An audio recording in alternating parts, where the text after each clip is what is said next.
Hey guys, what's up? Welcome back to the channel. It's Cynicalex, and today I want to talk about hero selection and finding the best hero for you in Arena of Valor, because as a lot of you pick up this game for the first time, possibly pick up MOBAs for the first time, you have a lot of different things that you need to learn, and even if you're coming from other MOBAs, you're going to need to figure out which of these characters and which style of hero fits your playstyle the best. Eventually, if you want to be a high-level player, you do need to learn how to play proficiently pretty much all of the different hero types and kind of subclasses, but it's good to get your foot in the door early by figuring out, coming from other games, whether you're coming from an FPS, an ARPG, or strategy game, which one of these subtype of heroes will fit your playstyle the best. And it'll help you get into the game a lot faster, and it'll help you enjoy the game for a lot longer. When I first came into MOBAs not that long ago, that was the thing that I struggled with the most, because I would choose classes and I would choose characters based on how they looked, not necessarily based on how I could play them and maximize their strengths with my abilities as a player. And so I suffered. I usually ended up picking characters that I wasn't good with and that I didn't suit the playstyle of the character, and I'll get into that in a little bit of detail later. And then I had less fun than I have now, and now I have a lot more fun. So as you can see here on the left side, kind of above me, we have 6 different classes. We have tanks, warriors, assassins, mages, marksmen, and support. I'll give you a brief detail of what each of the classes or each of the sub hero sets are, and then I'll go into a bot game to show you the basic outline of what each of these types can do. Keep in mind that this is not a hard and fast rule. There are definitely exceptions to this, but generally speaking, for example, tanks will have low damage and high HP and very high durability. So if you take a look at the tanks that we have here, you can see that their constitution, you actually can't see it because I'm hiding it, but the constitution is very high for the character. Their attack damage is not very high, and then the difficulty and stuff like that. But most of these tanks will have high constitution. Some of them will have higher constitution than other, like Lumber has the highest constitution of any of the tanks that you can unlock early, but he's got the lowest attack damage. And of course, as the name implies, they're there to just tank, take damage, absorb hits. Almost all tanks need to be melee based because they need to be in the front lines, just, you know, like a sponge for damage, taking as much as they can, and then also crowd controlling, stunning, and initiating the fight, which we'll get into later. Warriors are kind of half tank, half fighter.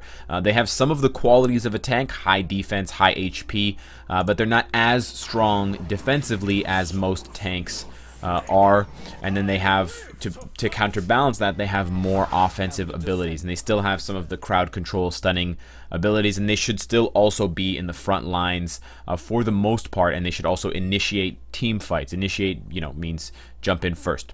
Then you have the assassin class. The assassin class or subclass is based on basically picking out a single target and just killing them rapidly.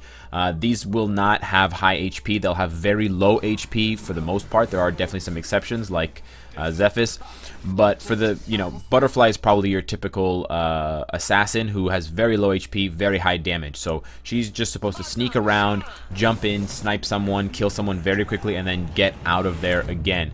Usually they kind of wait around or lurk in the shadows and the bushes, trying to spot the other weak enemy characters who are high value targets like other assassins. So usually you can get into some assassin gameplay, and then they want to try to avoid attacking the tanks because it's going to be very hard for them to kill the tanks in 1 or 2 hits, and then they're going to die in 1 or 2 hits because they have such low HP. Then you have the mages. Mages are kind of like marksmen. They are usually ranged. They have good attack damage through their abilities, not so much through their auto attack or their kind of basic, but they do have strong abilities, and they have some crowd control capabilities as well, depending on which mage you're playing. Mages are typically strong characters because they can deal a lot of burst damage suddenly like assassins, but unlike some assassins who have to be melee, mages can do it from further away, and they usually can mix that up with a bit of crowd control, whether it's a stun effect, an AoE freeze, a slow effect, or something like that. But like assassins, they have low HP, so they need some protection. You can find some mages that have some higher defenses, but for the most part, they're pretty weak as far as damage that they can take.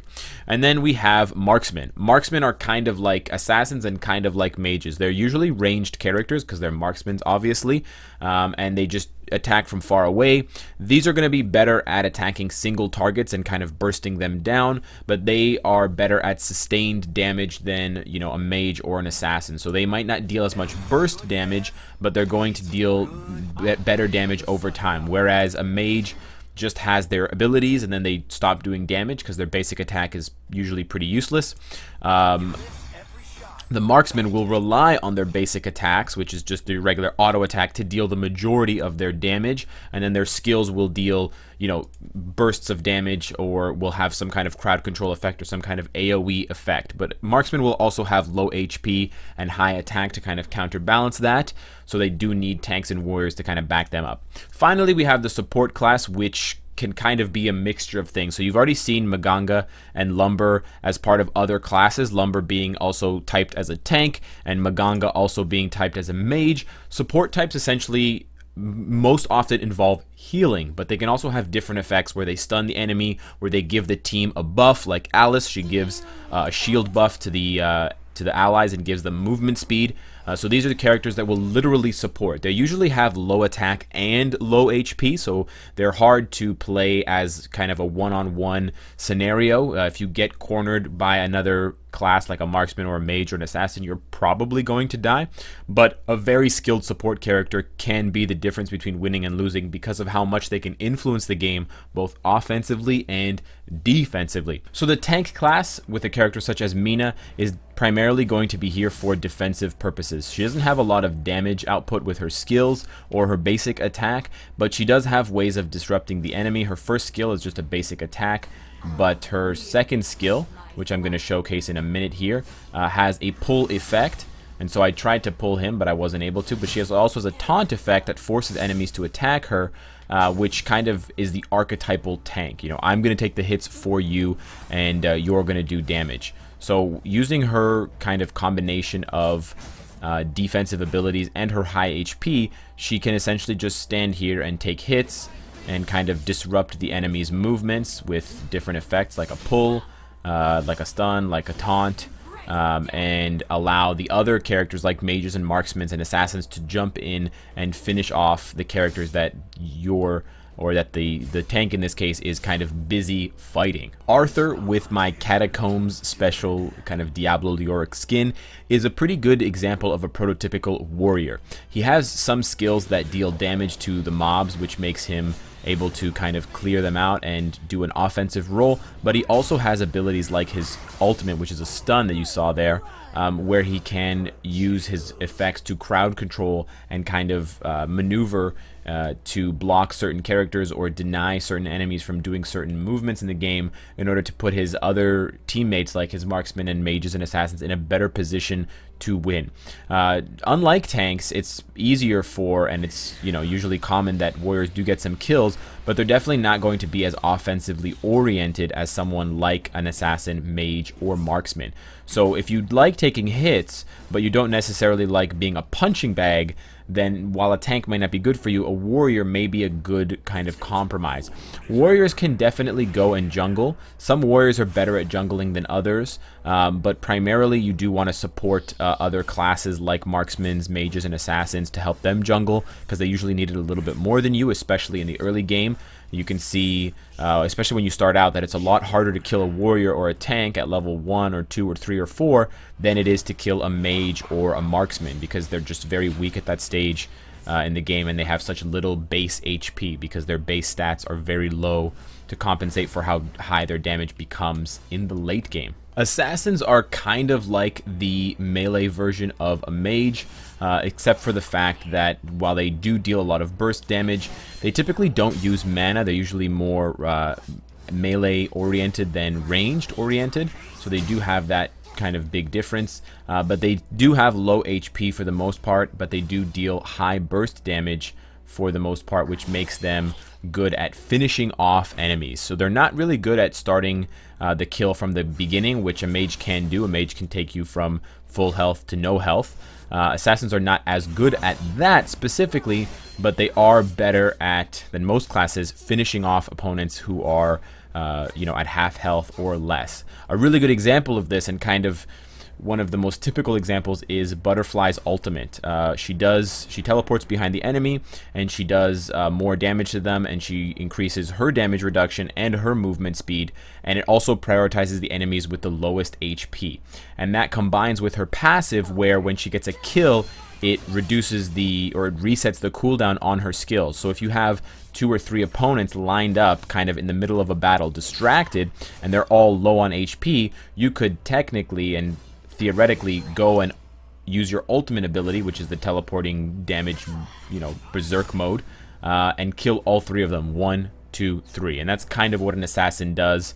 They come in to kind of clean up the job at the end, after the mages, marksmen, tanks, and warriors and supports have kind of done their part to chip down the enemy's health. Assassins can definitely roam around the battlefield and take out mobs by jungling. They just need to be careful because they usually have quite low HP, so they can be surprised by an enemy and double teamed and taken down a lot more easily than a warrior can, or a tank, or even a support.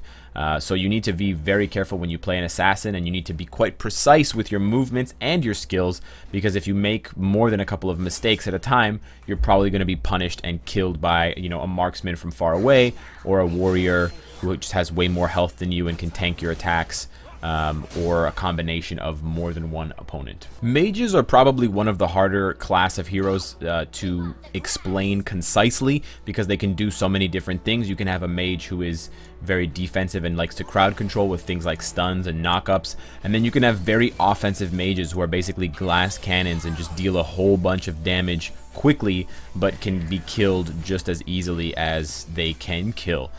In addition to that, you can have some mages who jungle. You can have mages who support primarily with things like minions that they summon, or with kind of effects, both buffs and debuffs. But generally speaking, the idea of a mage that they're going to be using a lot of mana, so they need to kind of aim their skills carefully, and they need to be good at kind of hitting their targets, because the auto skill effect is just not very good. And they're also going to have pretty low damage with their auto attacks. So that means that for the most part, mages have burst damage potential, but they have very little or not that much sustain, which means that their damage per second might suffer in certain situations if they don't have enough mana, if they can't get a clear shot at their enemy and they miss, or if there are some other effects going on, like an increase to the HP or defenses of the enemy team that makes them take less damage from your attacks. So you do need to have quite a bit of timing and quite a bit of precision to play a mage effectively, but once you get the hang of it, they can really turn the tide of battle, especially if you can be aggressive and take advantage of the mage that you're playing and their play style, because they can do a lot of damage in a hurry, and you can just spike opponents down from a distance and win. Marksmen essentially have 2 duties. They can attack different enemy characters to do damage to them, and they can also hit the lane bots, these kind of little creep monsters, to kill them. But in addition to that, marksmen have kind of a secondary duty or obligation most of the time to kill the jungle monsters. And the jungle monsters are these ones here that are just standing around in between the lanes waiting for you to attack them. They won't engage you unless you hit them, but once you start hitting them, you have to kill them, otherwise they'll kill you, or they'll gain their health back if you stop attacking them or you run far enough away. But killing the jungle monsters is important because it provides you and your team with gold, which you can then use to buy items. It provides you and your team with different buffs for some of the larger minions that you can kill that are denoted on the map with larger symbols, as you can see by the larger yellow and orange symbols and the purple symbol there on the kind of mid to upper left-hand corner.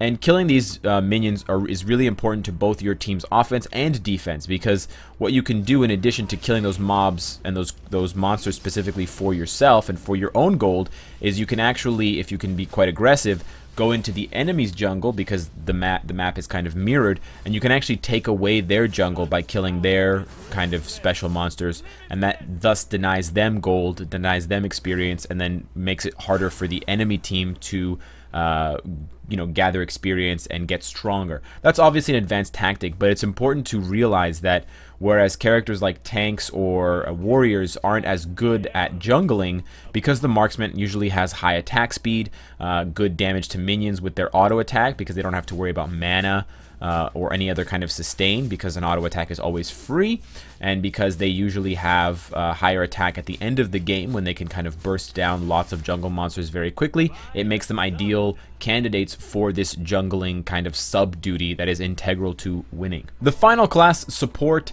have kind of a mixture of everything, so you can kind of see them as a jack of all trades, but primarily, as the name suggests, support characters are there to help other teammates do things better. So it's going to be difficult for a support character to dominate in terms of kills, in terms of damage output, or in terms of even damage received. They can't really do anything, any one thing spectacularly, kill or be killed or whatever, but they can do a bevy of different things to help their team win, whether it's healing your teammates with something like a first skill, like this heal circle that I summoned here, or a stun. For example, on her second skill, she summons a little owl that will stun enemies. As you can see there, they're stunned with that little yellow circle around their head. Or something where she, like her ult, for example, she summons a giant circle that will reduce the enemy's magic resistance and deal damage, and do other things like debuff the enemies or buff the teammates, and generally assist them in doing well. Usually support characters don't hang around by themselves in a lane, because as the name suggests, they need to support other characters. So they're usually found kind of two laning with another character, whether it's on the top, middle, or bottom, supporting a marksman, supporting a warrior, mage, something like that, throwing them buffs, heals, passive effects by being near them, or trying to debuff the enemy so that their teammate can get a kill and so that they can kind of snowball their way to victory. So if you like supporting, if you like not necessarily getting the glory but getting the victory, a support class is probably could interest you, because they're very usually very necessary to high level gameplay and to winning at a high level, because just having 5 damage characters or 5 tanks just doesn't cut it, and the flexibility and versatility of these support classes is usually what makes them invaluable and indispensable to most teams when they play 5 versus 5. So that is a short explanation of each of the hero types and which one you should go for if you're looking for a different kind of experience when you play the game. If you want to take a lot of damage and be at the front of battles, you should think about picking up a tank or a warrior character. If you want to do damage from far away and be consistent, you should pick probably a marksman. If you want to deal a lot of damage in a hurry and kill enemies really fast, but you might die a lot too, you should pick a mage or assassin. And if you just want to help everybody out and be a nice guy or a nice girl, picking support might be for you. But I definitely recommend that you try out different heroes and try ones that you've never tried before, or even observe other people who you play with and see how they play those heroes to see if you might enjoy that later on, because I think the longevity of these kinds of games is definitely in the character design and selection. And so by getting more familiar with different characters, you'll kind of branch out your enjoyment of the game, and who knows, you might find a character that you enjoy playing a lot that you wouldn't have thought of in the first place. So let me know what your comments are below and what your thoughts are on the different classes, if there's anything that you wanted to add to my explanation, or if you thought you can kind of improve it in some way, because I'm definitely not perfect. Subscribe if you want to support me and you enjoy the content, and of course, if you like what you see, I hope to see you again tomorrow. Take care.